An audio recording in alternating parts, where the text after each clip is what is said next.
नमस्कार, मैं हूं आपके साथ अनुष्का राय और आप देख रहे हैं महाकाल टुडे न्यूज चैनल। आइए अब नजर डालते हैं आज की खास खबरों की ओर। विश्व प्रसिद्ध महाकाल मंदिर में आज बाबा महाकाल को जल चढ़ाने के लिए रसीद काउंटर पर बड़ी संख्या में श्रद्धालु एकत्रित हो गए। यकायक बड़ी भीड़ के कारण आज महाकाल मंदिर के गर्भगृह एवं बैरिकेड में देखी गई लंबी लंबी कतारें देखने को मिली। उज्जैन के विश्व प्रसिद्ध महाकालेश्वर मंदिर में सोमवार को बड़ी संख्या में श्रद्धालु बाबा भोलेनाथ के दर्शन के लिए पहुंचे। यहां दर्शन की 2 प्रकार की व्यवस्था की गई है।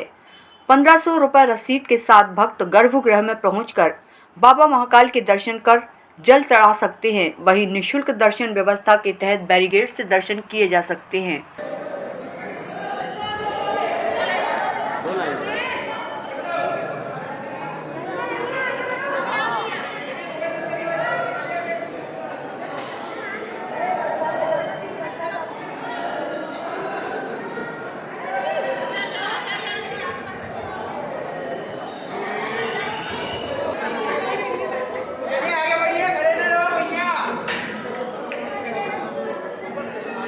आज बड़ा गणेश मंदिर के पास स्थित रसीद काउंटर पर श्रद्धालुओं की लंबी लंबी कतारें देखने को मिली हैं, तो वहीं महाकाल मंदिर के गर्भगृह और बैरिकेड में भी दर्शन के लिए श्रद्धालु बड़ी संख्या में देखे गए हैं। उधर रोकना है भैया, तो माता जी आराम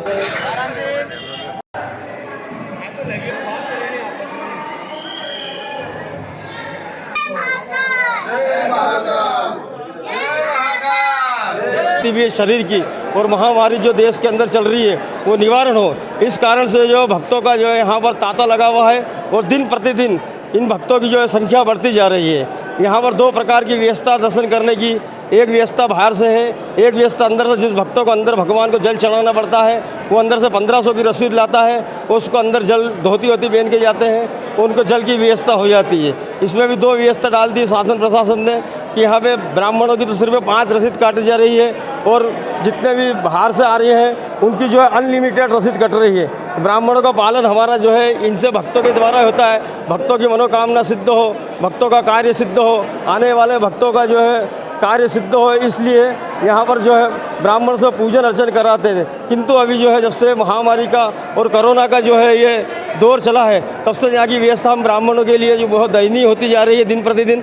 हमारा शासन प्रशासन से भी यही निवेदन है कि जितनी अधिक से अधिक रसीद हो वो ब्राह्मण की भी काटे कि हमारी आजीविका चलाने का और भगवान को पूजा पाठ करने का और सेवा करने का हमारा यही कार्य रहता है। यहाँ पर मंदिर में 1500 की रसीद जो प्रशासन द्वारा चालू की गई है, इससे जनता का आना जाना और ज़्यादा बढ़ चुका है। इससे जनता को भगवान को स्पर्श करने की चाहत और ज़्यादा बढ़ चुकी है। जैसे कि आप जानते हैं कि अभी 1 मार्च से महाशिवरात्रि का पर्व भी चालू होने वाला है। इससे जनता में अधिक उत्साह भी बढ़ रहा है और यहाँ पर खूब भक्तों का तांता भी लगा हुआ है।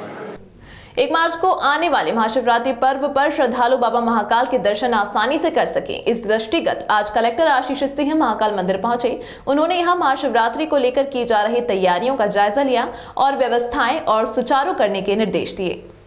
महाशिवरात्रि पर्व पर श्रद्धालुओं को बाबा महाकाल के आसानी से दर्शन हो सके, इसके लिए जिला कलेक्टर आशीष सिंह ने सोमवार को मंदिर क्षेत्र का दौरा किया। 5 दिन को देखो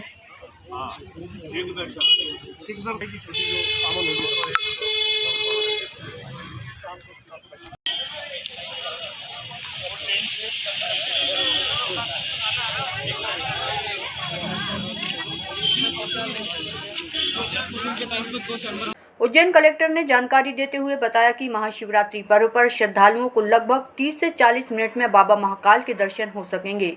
श्रद्धालुओं को इस बार नरसिंह घाट मार्ग से प्रवेश दिया जाएगा। श्रद्धालुओं को ज़्यादा पैदल न चलना पड़े, इसलिए टाटा मैजिक की व्यवस्था भी की जाएगी, जिसमें महिलाएं, बच्चे एवं बुजुर्गों को आसानी से मंदिर द्वार तक पहुंचाया जा सके। शिवरात्रि पर इस बार कर्कराज मंदिर के पास पार्किंग रखी जाएगी। झालरिया मठ के पास जूता स्टैंड बनाया जाएगा।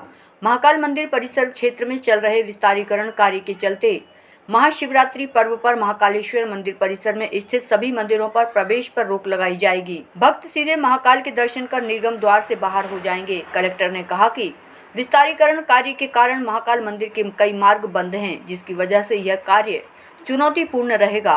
बावजूद इसके तैयारियां पूरी कर ली गई हैं। महाशिवरात्रि का पर्व बहुत महत्वपूर्ण अवसर है और जैसा कि अभी महाकाल मंदिर परिसर विस्तारीकरण का काम चल रहा है, उसको लेके काफ़ी सारे हमारे जो रोड्स हैं वो बंद पड़े हुए हैं, इसलिए बहुत ही चुनौतीपूर्ण है इस बार का महाशिवरात्रि में व्यवस्थाएं करना।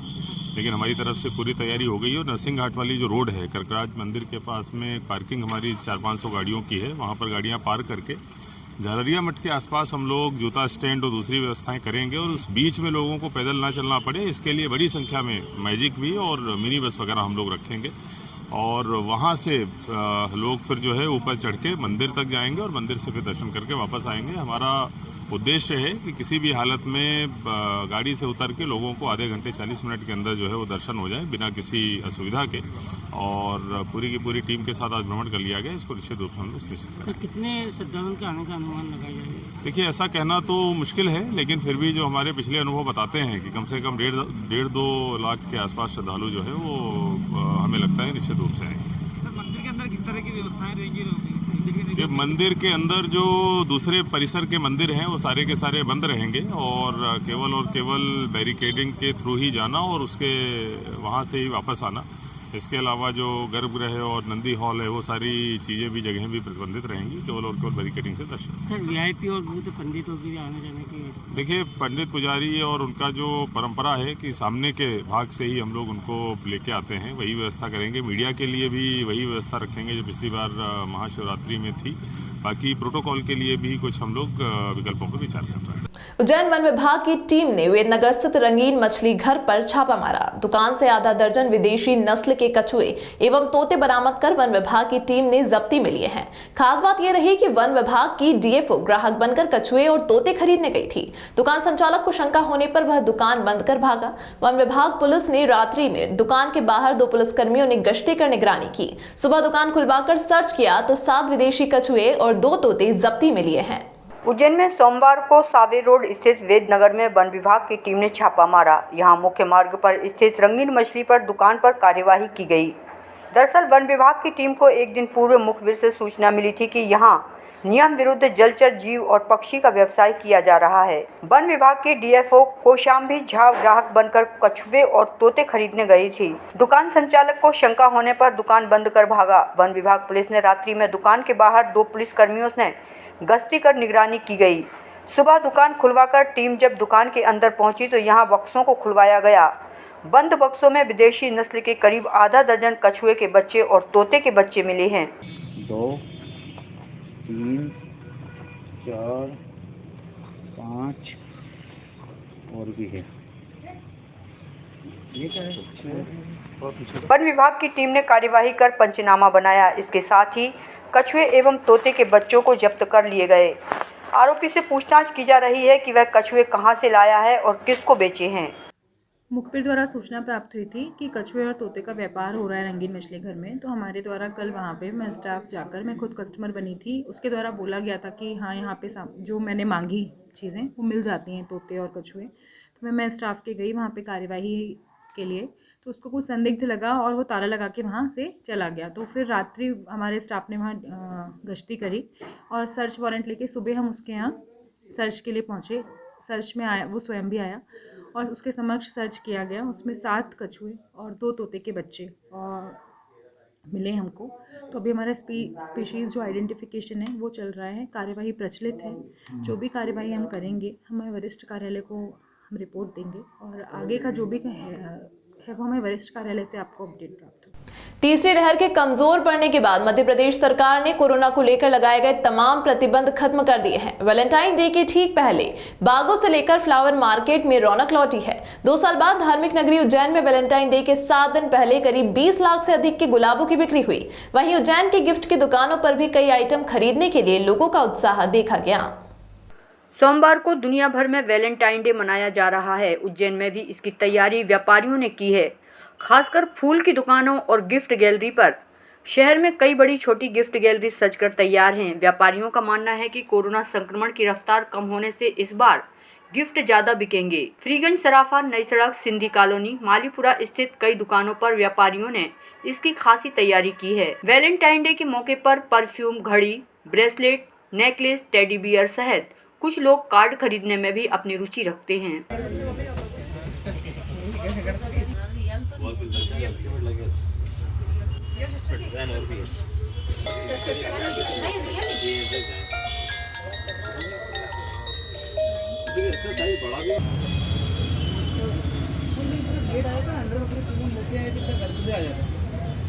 चौदह फरवरी वैलेंटाइन डे पर कपल अपने प्यार का इजहार करने के लिए गुलाब के फूल भी लेते हैं। उज्जैन फ्रीगंज मार्केट सहित अन्य मार्केट में गुलाब की दुकानों की आकर्षक सजावट की है। दुकान संचालक का कहना है कि पिछले 7 दिनों से प्यार का इजहार करने के लिए लोग गुलाब के फूल खरीद रहे हैं।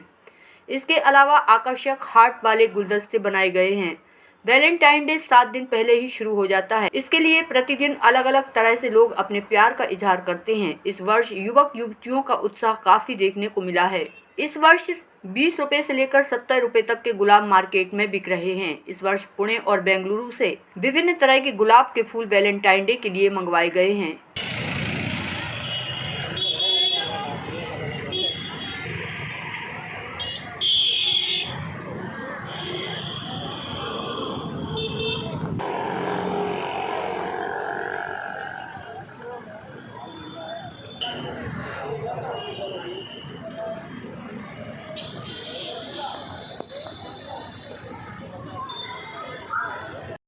गुलाब की वैरायटी है, कार्नेशन की वैरायटी है, अर्चिड की वैरायटी है। रेट जो है वो 20 रुपये, 30 रुपये, 40 रुपये, 50 रुपये। और वैरायटियाँ जो है वो पुणे से आती है, बेंगलोर से आती है। युवा की युवती आती है, बुजुर्ग आते हैं, महिलाएं आती है, सब आते हैं। बराबर। भारतीय जनता पार्टी अनुसूचित जाति मोर्चा द्वारा संत शिरोमणि रविदास जी की जयंती के अवसर पर आयोजित होने वाले 7 दिवसीय कार्यक्रम की शुरुआत रविदास मंदिर की साफ सफाई से हुई। प्रदेश के उच्च शिक्षा मंत्री मोहन यादव ने मुली नगर क्षेत्र स्थित रविदास मंदिर पर जाकर साफ सफाई कर मंदिर परिसर में झाड़ू लगाई। भाजपा अनुसूचित जाति मोर्चा प्रदेश अध्यक्ष डॉक्टर कैलाश जाटव के निर्देश के अनुसार संत शिरोमणि रविदास जयंती के अवसर पर दिनांक 13 से 9 फरवरी 2022 तक 7 दिवसीय कार्यक्रम में विभिन्न आयोजन किए जाएंगे, जिसमें मंदिरों में साफ सफाई, संतों का सम्मान, रविदास जयंती पर पूजन अर्चन, बस्तियों में केंद्र एवं राज्य शासन की योजना का प्रचार प्रसार एवं संगोष्ठी का आयोजन किया जाएगा। 7 दिवसीय कार्यक्रम के अंतर्गत अनुसूचित जाति मोर्चा नगर जिला उज्जैन द्वारा मध्य प्रदेश शासन में उच्च शिक्षा मंत्री डॉक्टर मोहन यादव, पूर्व मंत्री एवं विधायक पारस जैन द्वारा रविदास मंदिर में साफ सफाई एवं माल्यार्पण कर शुभारंभ किया गया। कार्यक्रम की शुरुआत करते हुए प्रदेश के उच्च शिक्षा मंत्री मोहन यादव ने मुनीनगर स्थित संत रविदास की मंदिर पर पहुंचकर मूर्ति की साफ सफाई की। इसके बाद मंत्री यादव और कार्यकर्ता ने मंदिर परिसर में झाड़ू लगाकर साफ सफाई की। मंत्री यादव ने बताया कि सेवा का यह कार्यक्रम अगले 10 दिनों तक अलग अलग वार्डों में किया जाएगा। तो नहीं है वैसे, लेकिन ये बात सही कि हमारे महापुरुषों को, हमारे देव समान आदरणीय एक तरह से ये युग पुरुष बोल सकते, जिन्होंने अपने 1000 साल में एक अलग दिशा लाई जो सामाजिक समरसता के लिए सबसे अद्भुत रही है। जैसे रविदास जी महाराज के देवस्थान पर अनुसूचित जाति मोर्चे के अध्यक्ष भाई मनोज मालवीय जी और उनकी पूरी टीम के साथ में यहाँ मंडल के अध्यक्ष परेश कुलकर्णी और बाकी सब लोगों के साथ में सेवा का काम करने का इन्हें कार्यक्रम बनाया। लगभग 10 दिन इनका कार्यक्रम चलेगा। मैं इसकी सराहना करता हूँ, उनको बधाई देता हूँ, क्योंकि आमतौर पर दिखावे के कार्यक्रम सब करते हैं, लेकिन बगैर दिखावे के एक्चुअल काम करने में ये सारे हमारे लिए को प्रेरणा भी देते हैं, बाकी में समाज में एक मिसाल बनते हैं। मेरी अपनी ओर से अनुसूचित जाति मोर्चे को बधाई। कोरोना का संक्रमण कम होने के चलते स्कूल खोलने के दिए गए आदेश के बाद अब स्कूल पूरी क्षमता के साथ खुल रहे हैं। इसी कड़ी में आज शासकीय जाल सेवा निकेतन स्कूल में बड़ी संख्या में विद्यार्थी पहुंचे और पूर्व की भांति यहां छात्रों को शिक्षकों ने विद्या अध्ययन करवाया। कोरोना संक्रमण दर कम होने के साथ ही अब रियायतें मिलना शुरू हो गई हैं। उज्जैन में भी स्कूल पूरी क्षमता के साथ खुलना शुरू हो गए हैं। आज उज्जैन के शासकीय जल सेवा निकेतन विद्यालय में बच्चे पूरी क्षमता के साथ पढ़ने के लिए पहुंचे। यहां कोरोना गाइडलाइन का पालन करवाया जा रहा है। विद्यालय की शिक्षिका का कहना है कि बच्चों में स्कूल खुलने और पढ़ाई को लेकर उत्साह है। स्कूल में हमारे द्वारा कोरोना गाइडलाइन का पालन करवाया जा रहा है। उच्चतर माध्यमिक विद्यालय जाल सेवा निकेतन है। यहाँ 6 से 12th तक स्कूल लगता है और सारे बच्चे अब अपनी गाइडलाइन का प्रयोग कर रहे हैं, अपना मास्क लगा रहे हैं और सैनिटाइज़र कर रहे हैं और पढ़ने में भी बहुत रुचि दिखा रहे हैं। सारे बच्चे उत्साह के साथ यहाँ स्कूल आ रहे हैं और अपनी गाइडलाइन के साथ में पढ़ने में बहुत रुचि दिखा रहे हैं। उज्जैन नगर निगम के शॉपिंग कॉम्प्लेक्स की दुकानों को लेने में इस बार कोई भी व्यक्ति रुचि नहीं दिखा रहा है। पिछले दिनों नगर निगम ने 100 दुकानों के लिए निविदा निकाली, लेकिन इसमें केवल 4 ही आवेदन आए। उसमें से भी 3 के लिए ही आवेदक ने रुपए जमा कराए हैं। दरअसल नगर निगम ने शहर में कई जगह शॉपिंग कॉम्प्लेक्स बनाए हैं। इनमें स्थित दुकानों को 30 साल तक लीज पर देने के लिए निविदा निकाली है। इसके लिए केवल 4 ही आवेदन आए और यह भी दूध तलाई क्षेत्र स्थित सुदामा मार्केट के लिए। दूध तलाई क्षेत्र में नगर निगम ने पुराना मार्केट तोड़कर यहां एक बड़ा शॉपिंग कॉम्प्लेक्स बनाया है, जिसमें 100 दुकानें हैं, लेकिन इन दुकानों को लेने के लिए कोई रुचि नहीं दिखा रहा है। यहाँ की दुकान नंबर 6 के लिए 28,02,000, 32 नंबर दुकान के लिए 21,51,000 और 37 नंबर दुकान के लिए 13 लाख की बोली डाली गई है। यह दुकानें 30 साल के लिए लीज पर दी गई हैं। देखिए क्या होता है कि प्रक्रिया जो है पहले क्या है कि ऑफलाइन प्रक्रिया होती रही है, तो उसको लेकर के जो है लोग अभ्यस्त हैं। तो इस बार हमने बहुत पारदर्शिता से एक ऑनलाइन प्रक्रिया अपनाई थी, तो उसमें जो है अभ्यस्त होने में थोड़ा कुछ समय है और अभी भी जो है लोगों का रिस्पांस आया है, ऐसा नहीं रिस्पांस नहीं। उसमें कई दुकानें ऐसी हैं जो हमारे जो पहले वहाँ व्यापारी थे, तो उनके द्वारा आवंटित करा दी गई है। तो इसका हम फिर से विज्ञप्ति करेंगे। नॉर्मली प्रक्रिया ये रहती है कि 2-3 बार जो है विज्ञापन करने के बाद जो है वो दुकानें पूरी रूप बिक पाती है। तो माना जाए कि जो ऑनलाइन प्रक्रिया जो जिसकी वजह से कि लोग समझ नहीं पा रहे हैं किस तरीके से उनको टेंडर करना, तो इस कारण जो है कि विज्ञप्तियाँ या फिर टेंडर सही नहीं आ पाए। नहीं, ऐसा कुछ नहीं। ऑनलाइन तो आजकल हर चीज़ होती है, सब जनमस्ती सब कुछ ऑनलाइन हो रहा है, टेक्नोलॉजी का ज़माना है। तो वो बेसिकली क्या होता है कि इस तरह की चीज़ें 2-3 बार में ही होती हैं, तो उसको फिर से सतत करना चाहिए। उन्हें नागदा रोड पर पेट्रोल पंप के पास सोमवार सुबह ट्राली ने एक बाइक सवार युवक को रौंद दिया। हादसे में घटनास्थल पर ही युवक की मौत हो गई है। पुलिस ने पोस्टमार्टम के बाद शव परिजनों को सौंप दिया है।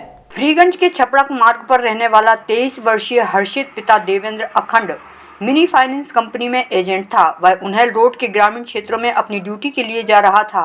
उन्हेल नागदा रोड के मोड़ पर लापरवाही पूर्वक सामने से आई ट्राली ने बाइक सवार हर्षित को रौंद दिया। सिर में गंभीर चोट लगने के कारण युवक की मौके पर ही मौत हो गई। एक्सीडेंट की सूचना मिलने पर पुलिस पहुंची और एम्बुलेंस के माध्यम से हर्षित को जिला अस्पताल पहुंचाया, जहां जांच के बाद डॉक्टरों ने उसे मृत घोषित कर दिया। पुलिस ने मर्ग कायम कर जांच शुरू की है। एक्सीडेंट के बाद ड्राइवर फरार बताया जा रहा है। नागदा उन्हेल रोड बिरगढ़ थाना पे एक्सीडेंट हुआ है, जो मृतक अपनी मोटरसाइकिल से घर से काम के लिए उन्हेल तरफ जा रहा था और पेट्रोल पंप के सामने पहुंचा कि सामने से ट्रैक्टर आया, ट्रैक्टर से एक्सीडेंट हो गया। ये कितनी बजे की बात है? ये करीबन 7 बजे की बात है, सुबह 7 बजे। सुबह 7 बजे, जिससे उसको चोट आने से उसकी मृत्यु हो गई। वही पे स्पॉट हाँ, स्पॉट पे ही बता रहे हो, तो वहाँ से एम्बुलेंस लेके ही 108। ये लड़का है, ये हिसाब finance company mini finance company में काम करता है। ये ड्यूटी के लिए निकला था सवेरे और हम लोगों को सूचना भी करीब 8:30 बजे मिली कि एक बेरवा समाज के अखंड, वो जानते थे हम कहाँ रहते हैं छपड़क मार्ग में, तो वो जानते थे कि छपड़क मार्ग में एक ही फैमिली अखंड फैमिली। उनने पता लगा कि हमको खबर दी, करीब 9 बजे के आसपास खबर मिली हम लोगों को। अखंड सुबह ड्यूटी पे निकला था, हिसाब बैंक में finance company mini finance company में जॉब करता था। हमको 8:30 बजे सूचना मिली कि उसका एक्सीडेंट हो गया है ट्रैक्टर ट्रॉली से, और उसके बाद हम यहाँ पीएम में ऑन द स्पॉट डेथ हो गई, तो पीएम की कार्रवाई चल रही है।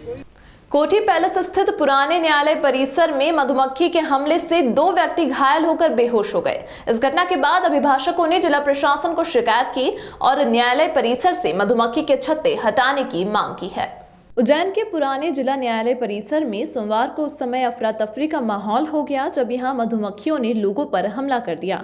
दरअसल पुराने न्यायालय परिसर में बजरंगबली मंदिर के पास मधुमक्खियों ने अचानक हमला किया। यहां 2 व्यक्ति मधुमक्खी के हमले में घायल होकर बेहोश हो गए, जिन्हें एम्बुलेंस के माध्यम से उपचार के लिए जिला चिकित्सालय भेजा गया है।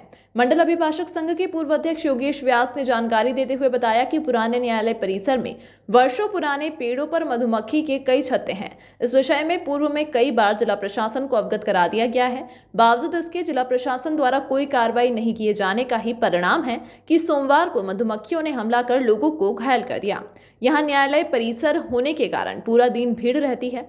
किसी दिन कोई बड़ी घटना होने की संभावना हमेशा बनी रहती है। सोमवार को एक बार फिर मंडल अभिभाषक संघ के सदस्य अभिभाषकों ने जिला प्रशासन को शिकायत दी है कि तत्काल मधुमक्खी के छत्ते हटवाए जाएं। सही बात क्या है कि न्यायालय परिसर जो है ये पुरानी बिल्डिंग है, तो यहाँ पे कई मधुमक्खियों के छत्ते हैं। कम से कम हर छत पे 1-1, 2-2 करके कुल 20-22 छत्ते हैं जहाँ पे मधुमक्खियों ने बसेरा कर रखा है। हमने पूर्व में कलेक्टर साहब को और तहसीलदार साहब को संज्ञान में लाए थे कि इनको हटा दीजिए, नहीं तो कोई दिन घटना हो जाएगी, दुर्घटना हो जाएगी।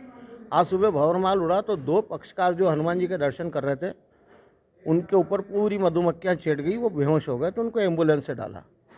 यहाँ पे वकील लोग भी आते हैं, पक्षकार भी आते हैं, अधिकारी भी आते हैं, कर्मचारी भी आते हैं। कल से अगर फिर हुआ तो फिर इसकी दुर्घटना का जिम्मेदार कौन होगा? इसलिए आज कोई भी जिम्मेदार अधिकारी हमको यहाँ पे अवेलेबल नहीं था, तो आज मैडम गरिमा रावत को हमने नोट कराया है कि कृपया ऐसे जल्दी से हटा दें, नहीं तो फिर कोई दुर्घटना घटेगी। ये तो मानवीय पहलू है, सबके भले के लिए। सभी अभिभाषकों ने कहा कि आज मिलके, और ये सुशील तिवारी जी ने तो आंख से देखा, आप पूरा पूछ लीजिए क्या हुआ था। उज्जैन से 35 किलोमीटर दूर कलमोड़ा में पुरातत्व विभाग को 1000 साल पुराने भगवान शिव के मंदिर का गर्भगृह मिला है। यहां खुदाई में अब शिवलिंग बाहर दिखने लगा है। डॉक्टर वाकड़कर पुरातत्व शोध संस्थान भोपाल द्वारा चल रही खुदाई के दौरान यह धरोहर मिली है। यहां परमार कालीन एक 1000 वर्ष प्राचीन मंदिर के शिलालेख, स्थापत्य खंड और शिव विष्णु नंदी जलाधारी खंडित अवस्था में निकली है। 1 वर्ष पहले शुरू हुई खुदाई के दौरान अंदाजा लगाया गया था कि यहां गर्भगृह हो सकता है। इसके बाद भोपाल की टीम ने सर्वेक्षण किया। सर्वेक्षण के बाद पुरातत्व रिसर्च अधिकारी डॉक्टर ध्रुवेंद्र जोधा के निर्देशन में यहां खुदाई शुरू की गई। इसमें टीम को गर्भगृह में एक बड़ा शिवलिंग भी मिला है, जिसे साफ किया जा रहा है। डॉक्टर ध्रुवेंद्र जोधा ने बताया कि खुदाई के दौरान मिले मंदिर की लंबाई करीब 15 मीटर है। यह उस समय का काफी बड़ा मंदिर रहा होगा। यहाँ अभी खुदाई जारी है। दरअसल कलमोड़ा में कोविड की दूसरी लहर के कारण खुदाई का काम बीच में बंद करना पड़ा था। अब यह काम पुनः शुरू होने के बाद मंदिर गर्भगृह मिला है। परमार कालीन मंदिर के अवशेष के रूप में जलधारी खंडित अवस्था में अवशेष, कलश, आमलक, अमल सारिका, स्तंभ भाग, लता वल्लभ, कोणक प्राप्त हुए हैं। खुदाई के दौरान मिले पूर्व मुखी शिव मंदिर में पूरा मंदिर दबा मिला था। यहाँ पूर्व, दक्षिण और उत्तर का भाग साफ हो चुका है, पश्चिम भाग बचा है। जमीन से मंदिर के रहस्य दबे हैं।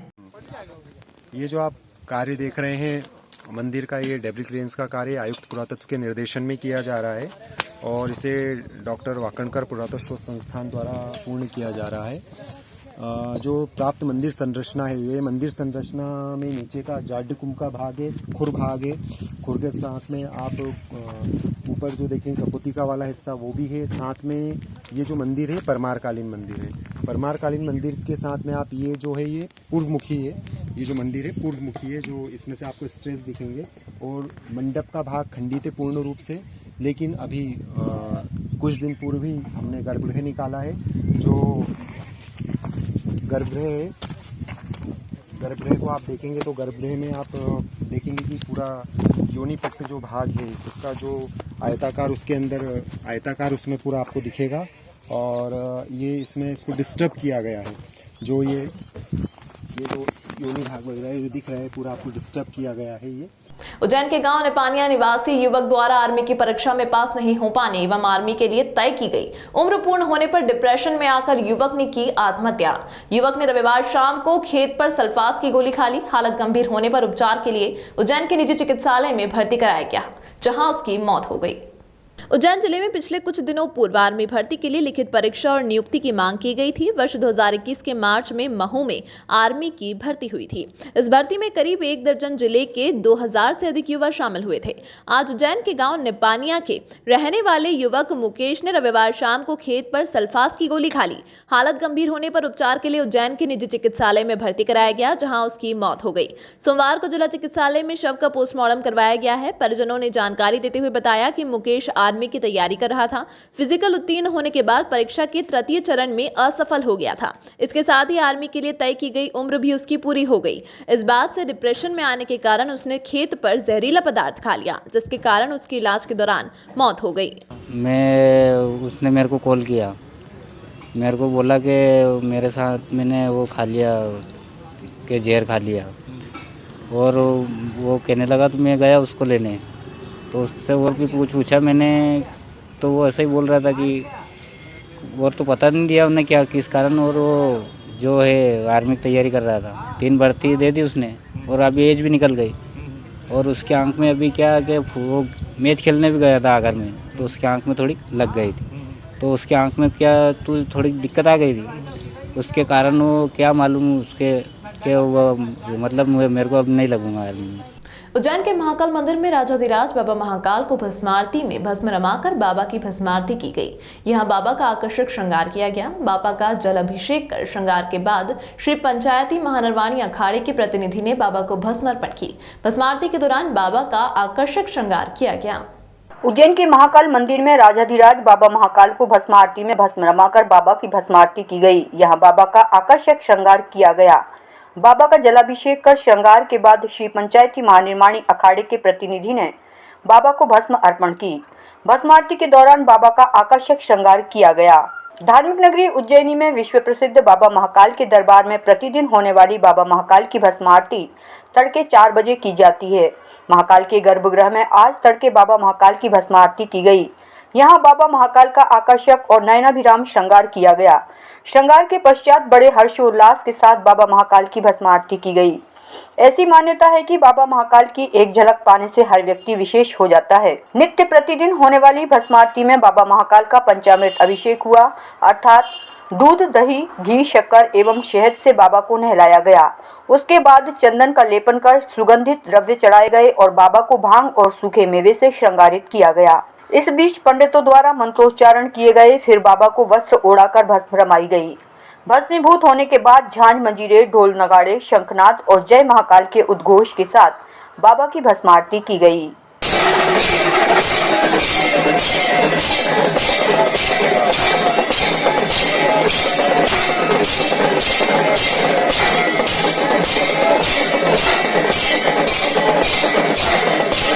इस अंक में फिलहाल इतना ही। इसी तरह की खबरों के लिए बने रहिए महाकाल टुडे के साथ।